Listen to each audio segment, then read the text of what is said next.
तो आज की वीडियो में जो हमने सीरीज चालू की थी फिलोसफिकल टॉक्स, उसका एपिसोड 3 है। आजकल हो ये रहा है ना, लोग भगवान में क्या है क्या नहीं है उसको समझने के बजाय एक अपनी स्वार्थ वाली डील कर रहे हैं। होना ये चाहिए कि हम अगर किसी एक आइडियोलॉजी, किसी एक भगवान, किसी एक महापुरुष को मान रहे हैं तो हमें उससे चीज़ें सीखनी चाहिए कि हम उसे मान क्यों रहे हैं, उसमें ऐसा क्या खास है। भले अगर तुम श्री राम को मान रहे हो तो उनसे तुम्हें क्या क्या सीखने को मिलता है वो तुम्हें अपने लाइफ में अप्लाई करना चाहिए। तुम्हें भी वैसा ही बनने की कोशिश करनी चाहिए।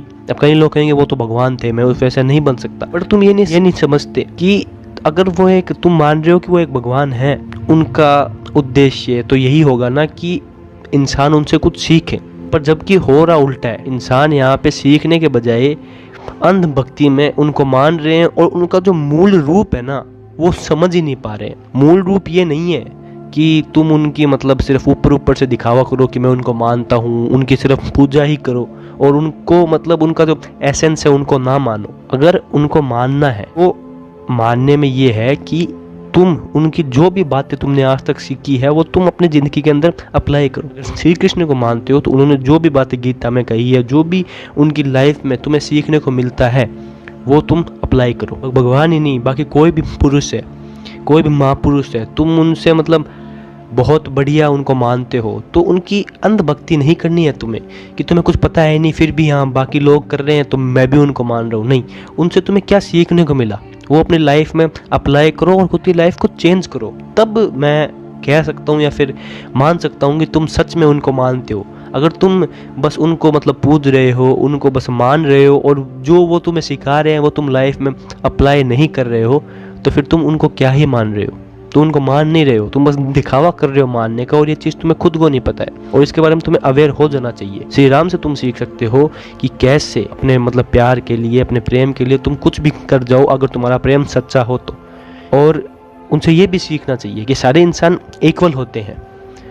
तुम्हें अगर सबरी की बेर वाली कथा याद है तो वो इसलिए नहीं थी वहाँ पे कि भाई कोई भी आके ना उसको बस स्पेशल मानने लग जाए कि भाई राम भगवान ने ये किया। स्पेशल क्यों मानने उस चीज़ को, नॉर्मल मानो कि हमें श्री राम ने ये चीज़ समझाई है कि सारे इंसान सेम है, उनमें भेदभाव मत करो।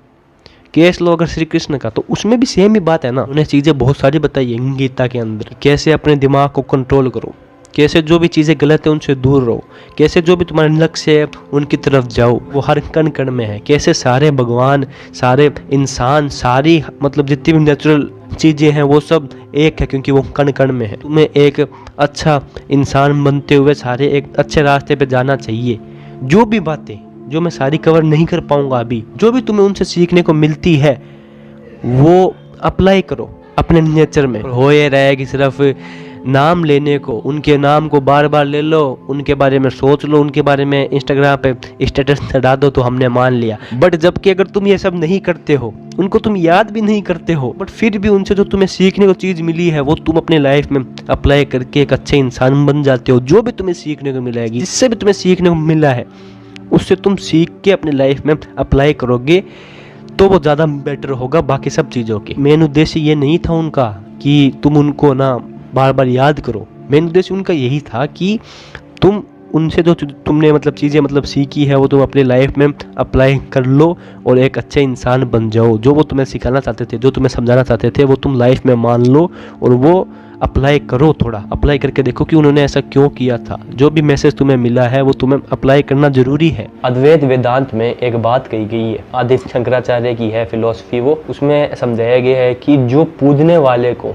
और जो पूजने वाला खुद है उसमें जो भेद करता है, उसमें जो डिफरेंस क्रिएट करता है कि जिसको मैं पूज रहा हूँ और जो मैं हूँ वो दोनों अलग अलग है, ऐसा जो मानता है ना वो सबसे बड़ा इग्नोरेंट आदमी है, वो सबसे बड़ा भ्रमित आदमी है। जिसको तुम पूज रहे हो और जो पूजने वाले तुम खुद हो वो दोनों एक ही है। जो चेतना, जो सुप्रीम रियलिटी वो सामने वाला है, वही सुप्रीम रियलिटी तुम हो। वो भगवान इसीलिए हुए क्योंकि उन्होंने जो अपने अंदर की क्षमता थी उसको पहचाना, उसको जाना। तुम अभी खुद को या तो माइंड मान के बैठे हो, या तुम खुद को सेंसेस मान के बैठे हो, या तुम खुद को बॉडी मान के बैठे हो, तो तुम कहाँ से खुद की सुप्रीम रियलिटी को प्राप्त हो जाओगी। हमें भगवान जो है ना उसको सिर्फ कल्पना मात्र बनाने के, इमेजिनेशन बना के नहीं छोड़ना है। हमें खुद को ही नहीं समझ में आया है कि गॉड भगवान क्या होता है अगर हम उनके साथ ऐसा कर रहे हैं। गॉड भगवान को तुम्हें को बार बार किसी इमेज देने की जरूरत नहीं है, क्योंकि उनका काम ये नहीं था कि वो तुम्हारी एक चित्रण बन के ठहर जाए। उनका काम था कि वो आए,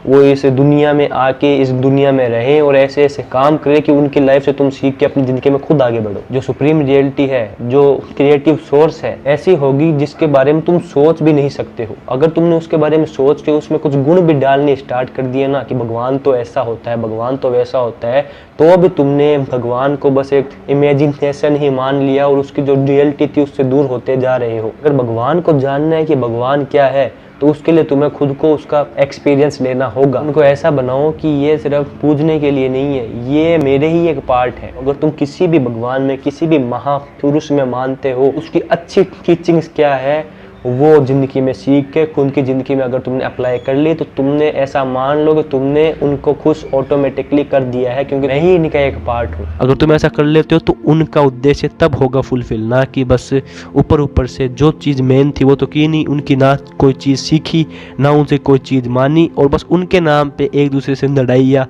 हो रही है। मैं एज एन एग्नोस्टिक एथिस्ट ये चीज़ समझ रहा हूँ, एक ऐसा नास्तिक जो मानता है कि दुनिया के द्वारा जितने भी भगवान हैं वो नहीं है, बट कोई ना कोई चीज़ है जो हमारे माइंड के परे है। मैं अगर एज आ राम, श्री कृष्ण, इनको रोल मॉडल मान के इनसे बहुत कुछ सीख सकता हूँ, तो तुम तो फिर भी धर्म वाले लोग हो, धार्मिक लोग हो यार, तुम तो मतलब इनको बहुत अच्छे से जानते होगे, तुम तो मतलब कनेक्शन खुद का ज़्यादा मानते होगे इनसे, तो तुम्हें तो एटलीस्ट अपनी ज़िंदगी में सारी चीज़ें उतारनी चाहिए। यह जो है ना, यह बेस्ट सेल्फ हेल्प बुक है, तुम्हें कहीं और जाने की जरूरत ही नहीं है। इसने मेरे को जितना ज़िंदगी में सिखाया है ना उतना किसी ने नहीं सिखाया है, ठीक है। इसके जो लाइफ लेसन्स है ना, अगर तुमने अपने लाइफ में अप्लाई कर लिए और उसकी तरफ आगे बढ़ना स्टार्ट कर दिया ना, तो तुम एक लेवल अप हो जाओगे। तुम भले बार बार श्री कृष्ण को मतलब याद करो ना करो, उनको पूजो ना पूजो, बट ये सब करो अगर तुम्हारे मन है तो। उनके द्वारा कही गई चीज़ों को अप्लाई करोगे तो उनके पास ज़्यादा पहुंच पाओगे और समझ पाओगे कि वो कौन थे, क्या थे और क्या उनका स्वरूप था, क्या सत्य था। नहीं तो बाकी ऊपर ऊपर सी चीज़ें तुम्हारी चलेगी। नक्शे की तरफ जाओ, जितनी भी ऐसी चीज़ें सीखने को मिलती है वो करके देखो। मैं इसके ऊपर डिटेल वीडियो भी बनाने वाला हूँ गीता के ऊपर, कभी ना कभी वो वीडियो आएगा, और उसमें एज एन एग्नोस्टिक एथिस्ट मैं इससे क्या सीखा हूँ, बहुत कुछ तुम क्यों नहीं सीख पाए हो अभी तक। अगर तुम ऐसे सोच रहे हो कि तुम बस उनको याद करके, उनके मतलब गुणगान करके तुमने अगर उनको खुश कर दिया है जो तुम्हारे भगवान है, तो तुमसे बड़ा भटकवा आदमी कोई है ही नहीं। अगर तुम्हें उनको खुश करना है, उन तक पहुंचना है, उस सत्य तक जाना है, तो जो भी अच्छे मैसेज है उसको प्लीज़ प्लीज़ लाइफ में अप्लाई करना स्टार्ट करो। जो भी तुम उनसे सीखे हो वो तुम अप्लाई करना स्टार्ट करो, और होगा ये जब तुम उनके द्वारा जो दिए गए मैसेज है ना उनको ज़िंदगी में अप्लाई करोगे तो एक भीड़ समाज की तुम्हारे अगेंस्ट हो जाओगे, बट तुम सबसे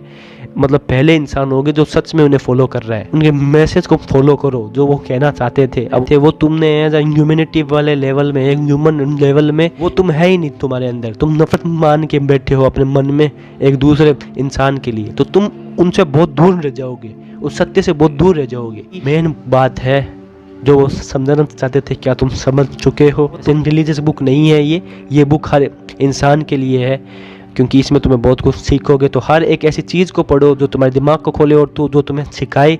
भले तुम नास्तिक हो या आस्तिक हो, उससे फर्क नहीं पड़ता, बट ह्यूमैनिटी के लिए कुछ सीख रहे हो तो go for it. I hope you all get the message. मिलता हूँ अगली वीडियो में, तब तक के लिए मस्त रहो, व्यस्त रहो, ऐसे देखते रहो और मजे में रहो। बाय।